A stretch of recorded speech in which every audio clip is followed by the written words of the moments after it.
Hey, I'm Matt Byron.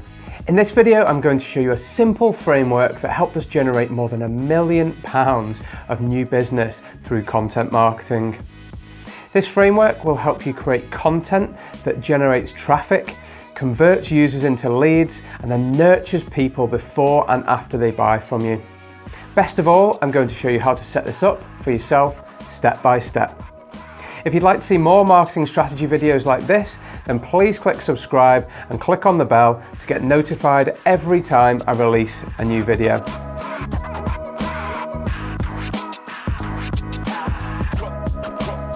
Before I show you the Content Islands framework, I want to explain why we created it. A few years ago, we were following a popular content marketing framework called the HubSpot inbound marketing methodology. This is a really clear way for people who are new to content marketing to think about the journey people should go on with your brand. This model tells us that we should create content to attract our audience to our website. Then we should convert those visitors into leads, close those leads into customers, and then delight those customers so much that they tell their friends and colleagues and become promoters of our business. However, the problem with this model is that it's not the best process to follow if you're starting to create content. And the reason is that you don't really want to attract people to your website if you haven't already got a way to convert them into a lead or a customer. So what the inbound methodology really gives us is not the process to create content, but the result we're looking for at the end of the process.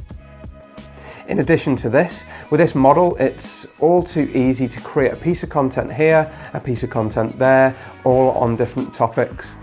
And this means that the content you create might not work together to achieve your goals. So if we're looking for a process to follow to actually create content, another model we could look at is called the hub and spoke model. This says we should create our hub first, which acts as our lead generation piece, and then create smaller pieces of content to support it. This solves the shortcomings of the inbound methodology as a content creation process, but the hub and spoke model is purely based around acquisition. It just doesn't take into account the nurture or after sales process. So it's for this reason that we created the Content Islands framework. We wanted a simple process to follow so that we could create effective marketing content.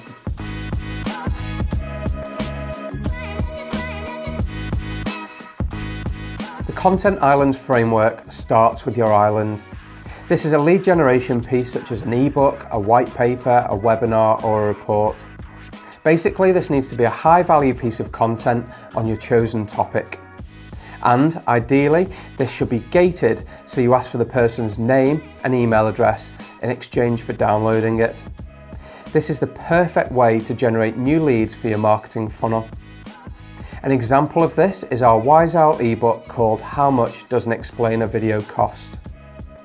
So, now that you've got your lead generation piece, the next part of the Content Islands framework is feeder content.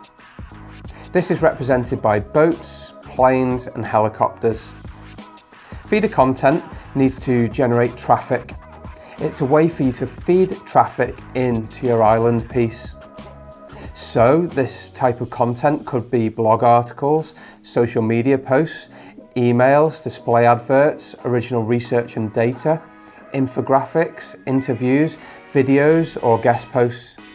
In simple terms, these pieces of content will be found online by your target audience through the search engines, or you could target your audience through advertising or partnerships.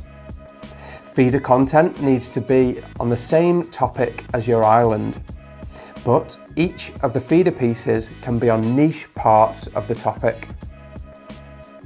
In my example, we created blog articles and other pieces of content around the cost of explainer videos. Then when somebody reads one of these articles, they're pointed towards our island content. For example, they might have searched for how much does animation cost? They find our blog article in the search engine results page, read it, and then they're pointed towards our high value island piece. So they're now a lead in our marketing funnel. And more than that, we know that their interest is in the cost of an animated explainer video. But the Content Islands framework doesn't stop there. Once someone's on our island, we want to look after them. We should get them the best sun lounger in the perfect spot on the beach with their favourite cocktail. But in reality, we want to support them with further information around the same topic. We want to educate that prospect further so they decide to buy from us, and then support them so they have the best experience possible with our brand and then tell their friends. As such, the beach in the Content Islands framework is the process of nurturing and supporting leads and customers. In our example, we send prospects more information around the cost of explainer videos by email. We also tell them how much it costs for us to create an explainer video and see if that fits their budget. This is the time to educate them and support them on their journey towards making that all-important buying decision.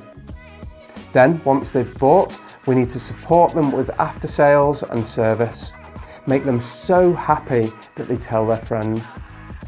And the reason that this Content Islands framework is so successful and effective is that it focuses our mind around creating a series of content that attracts, converts, closes, and supports people in their journey with our brand.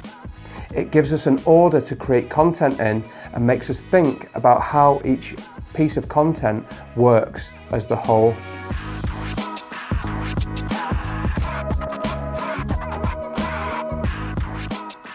Each content island you create should be based around a single topic. The island should be the high value piece of content that provides a lot of information around a broad topic. And the feeder pieces should be smaller niche ways for people to enter your island. And when people visit your island, you'll generate leads. But more than this, it also indicates that they're interested in a particular topic. And this means that you can provide much more value and support and information around the same topic by chat, email, phone, or retargeting. Your first content island is really just a starting point. It's important to create multiple islands for your business. In fact, create one island for every area of interest of your business. And that way people can go through a journey based on their specific interests. Now, I hope you found this useful. I'd love to know how you're implementing content islands for your own business. And if I can be of any help, or our team can be of any help with creating content for the different parts of your islands, please email me directly at matt@mattbyram.com.